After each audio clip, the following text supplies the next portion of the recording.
Aconsejas no perder la esperanza. La pérdida de la esperanza implica cerrarte a la posibilidad de que algo mágico pueda suceder en tu vida. Yo tengo experiencias personales donde me he encontrado con problemas sumamente difíciles de resolver.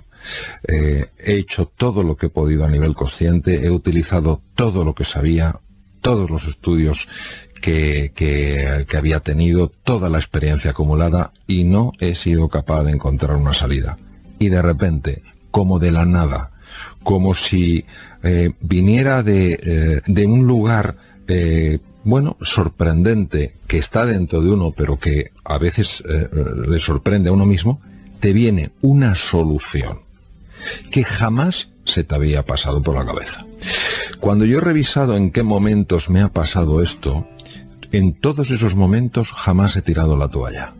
Es decir, no me salía nada, no encontraba la solución, seguía buscando, seguía peleándome, seguía preguntando, seguía reflexionando.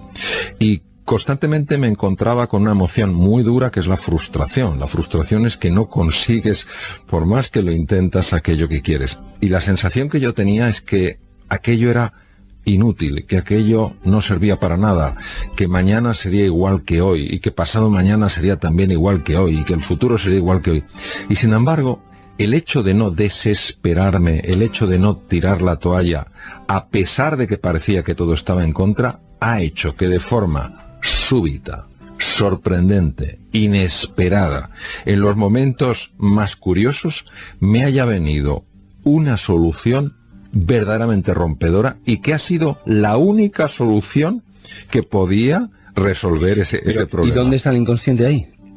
El inconsciente está en el plano que trabaja de la mente humana cuando tú sigues teniendo confianza en que dentro de ti, aunque no los veas, aunque no estén saliendo, aunque no los notes, hay recursos que pueden salir y que te van a ofrecer una posibilidad que ahora ni siquiera te imaginas.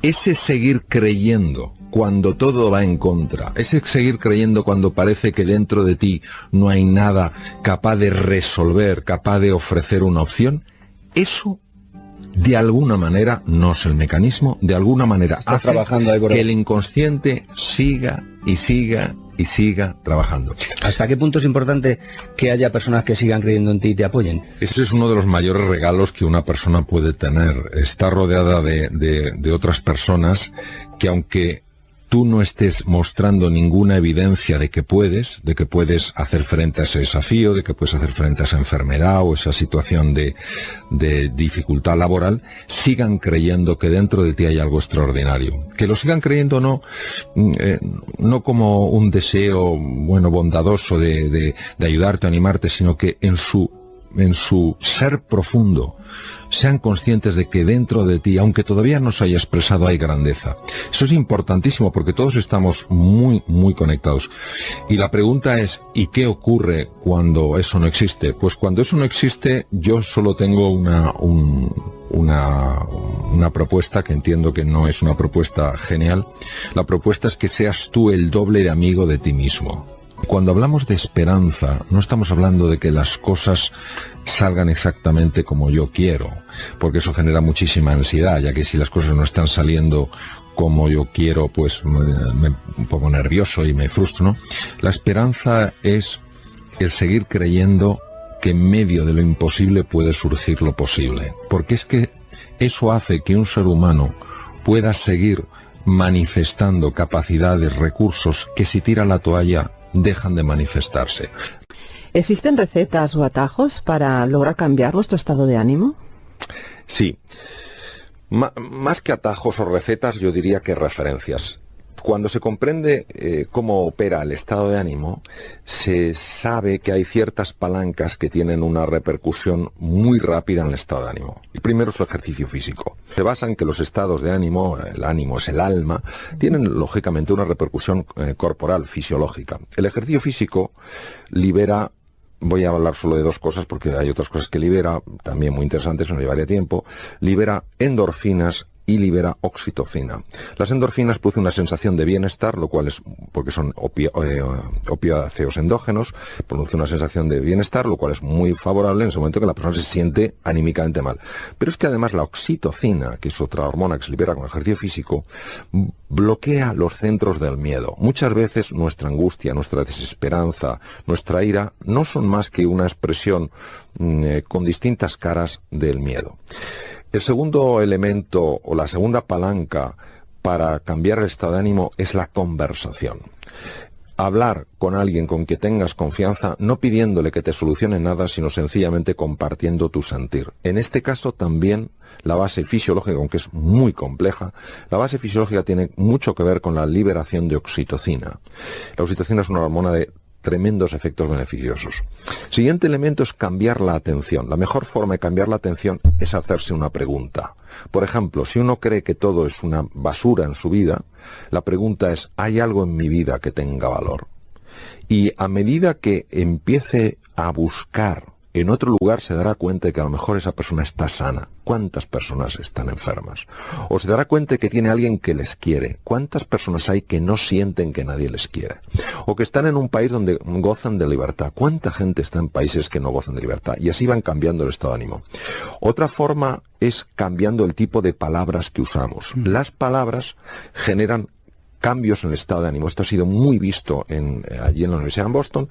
Cuando usamos palabras como constantemente, palabras de problemas, dificultad, maldad, se van generando cambios hormonales y vamos quedando atrapados en esta red de palabras que son fundamentalmente generadoras de aflicción. De ahí también el no tener que juzgar y criticar, claro. Claro, porque si tenemos en cuenta cómo juzgamos, nos daremos cuenta que la mayor parte de nuestros juicios, tanto acerca de nosotros mismos como acerca de los demás, tienen una polaridad negativa. Hay un error que a veces se comete, desde luego desde mi punto de vista, que es considerar que el estrés es malo. Vamos a ver, el estrés es buenísimo cuando se activa por las razones adecuadas, en la intensidad adecuada y durante el tiempo adecuado. Si el mecanismo del estrés se activa cuando no corresponde, con la intensidad que no corresponde y con la duración que no corresponde, pues obviamente eso ya no es favorable, eso ya no es adecuado. Por tanto, no se trata de acabar con el estrés, con los mecanismos del estrés, porque es que no podríamos sobrevivir, sería imposible. Lo que se trata es de entender que el estrés tiene un papel cuando lo tiene y no tiene un papel cuando no lo tiene. Entonces, ¿podríamos decir que hay como un estrés bueno y un estrés malo? Bueno, eso es exactamente así y lo dijo el profesor Hans Selye, de origen austrohúngaro. Una de estas formas, él la llamó eustrés, es el estrés positivo, es el que necesitamos para ponernos las pilas, para ser más creativos, para ser más emprendedores, para aprender más deprisa. Y hay otra forma que él la denominó distrés. El distrés es tremendamente dañino para el organismo. Es más, yo llevo muchos años estudiando estos procesos y todavía no he encontrado nada positivo en el distrés. Mira que es difícil no encontrar algo positivo en todas las cosas, ¿no? Bueno, realmente el distrés es, de alguna manera, ese mecanismo que, lejos de ser ya eficiente, por el simple hecho de estar activo, está generando muchos problemas. Por ejemplo, a nivel neuronal, el distrés sabemos perfectamente que está asociado con un aumento de hormonas como el cortisol y de neurotransmisores como el glutamato. Entonces esto produce, cuando ese distrés, ese estrés se ha hecho crónico, se ha mantenido a lo largo de mucho tiempo, eso produce la entrada masiva de calcio en las neuronas, sobre todo en las neuronas de una capa que se llama la capa K3 del hipocampo, muy especializadas en lo que es el registro de la memoria, y activa el gen de la apoptosis. El gen de la apoptosis es el gen de la muerte celular, es decir, todas las células del cuerpo tienen ese gen para que llegue un momento en el que esa célula se destruya, porque si no puede dar lugar a procesos tumorales. Bueno, pues en este caso el distrés, ese estrés negativo sostenido en el tiempo, puede activar el gen de la apoptosis neuronal y producir muerte de neuronas. Por otra parte, el distrés está asociado, por ejemplo, a un cuadro que es el síndrome inflamatorio generalizado, es decir, de alguna manera empiezan a liberarse sustancias químicas que las produce el propio organismo, se llaman citoquinas inflamatorias y que dañan desde el sistema cardiovascular al sistema nervioso, etcétera, etcétera. Por otra parte, el distrés se asocia a una sensación muy incómoda, una sensación de irritabilidad, un profundo cansancio, una persona se distrae con demasiada frecuencia, ve que le cuesta mucho mantener la atención, produce insomnio y lógicamente, desde el punto de vista de las relaciones interpersonales, una persona que está en distrés es una persona que está irritable, está bloqueada o de alguna manera está asustada, con lo cual es mucho más difícil, mucho más desafiante que se produzca el encuentro, una relación, un vínculo afectivo con otra persona. Cuando una persona está en distrés, la parte del cerebro que está muy activa se llama la amígdala, que es un conjunto de núcleos que está situada en los lóbulos temporales del cerebro, aproximadamente a la altura de las orejas, aproximadamente. Entonces, ¿qué ocurre? Que cuando estas amígdalas están activadas o se han activado de una forma tan intensa, se desactiva en gran medida toda la parte anterior del cerebro, lo que se llaman las regiones prefrontales, que coloquialmente también se conoce como cerebro ejecutivo. ¿Por qué cerebro ejecutivo?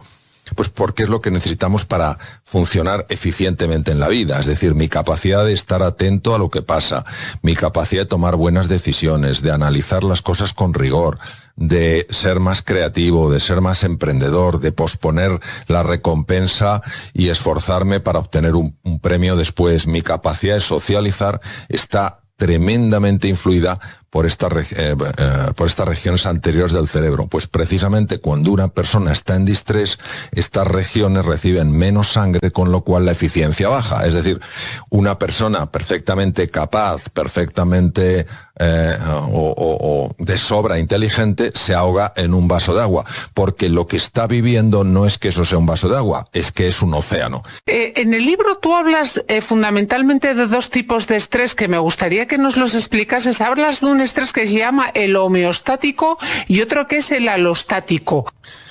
Bueno, la homeostasis y la alostasis hacen referencia a lo siguiente. La homeostasis es la búsqueda activa de un equilibrio. Por ejemplo, si yo me tomo 7 pastelillos, indudablemente los niveles de glucosa en la sangre van a subir. ¿Qué pasa? Que los niveles de glucosa en la sangre altos perjudican muchísimo, por ejemplo, a 3 tipos de células. A las neuronas no pueden soportar estos niveles tan altos de glucemia, de glucosa en sangre. Al sistema de defensa, los glóbulos blancos se sienten, digamos, para entendernos, muy agredidos por estos niveles de glucosa. Y, por ejemplo, a los fibroblastos, que son los que tienen que cicatrizar las heridas. Por eso en una persona diabética hay que esperar más tiempo para quitarle las grapas después de hacerle una incisión del tipo que sea. ¿Cómo sabe el organismo cuál es el nivel adecuado de glucosa? Porque tiene como una especie de termostato homeostásico,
es decir, el organismo sabe qué niveles de glucosa ayudan a las células y cuáles son perjudiciales.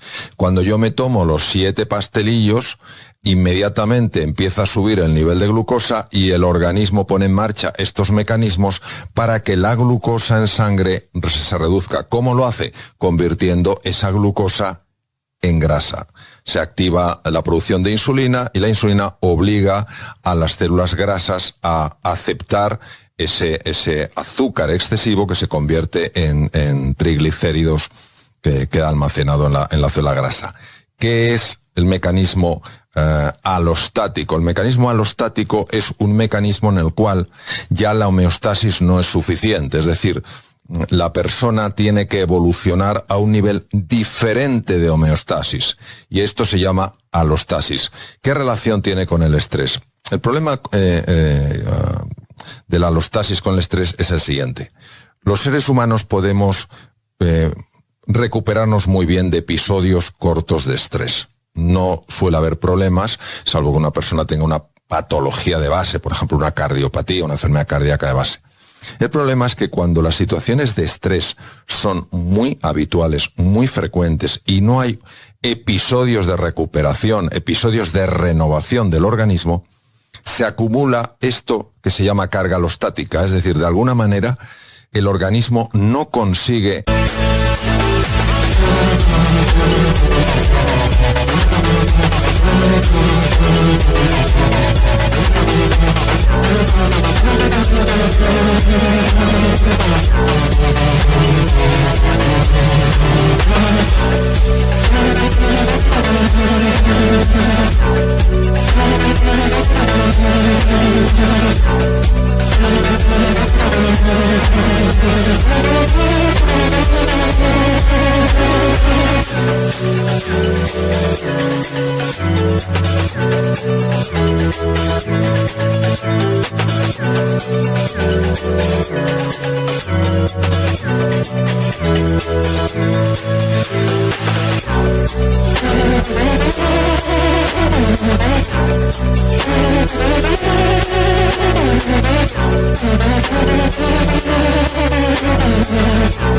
llegar a su homeostasis. Y esto es como si se fuera en el motor de un coche acumulando carbonilla, ¿no? Fruto de la combustión. Entonces llega un momento en el que ese motor no funciona bien. ¿Cómo se nota la carga alostática en una persona? Pues habitualmente porque se pone enferma. Eso es lo típico cuando una persona se va de vacaciones y bueno, pues de alguna manera puede relajarse un poco de la presión constante a la que está sometida, justo en ese momento se pone enferma. Entonces esto es la carga alostática, es decir, alostática. De alguna manera el organismo intenta generar un tipo de adaptación, pero no lo consigue.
Thank you.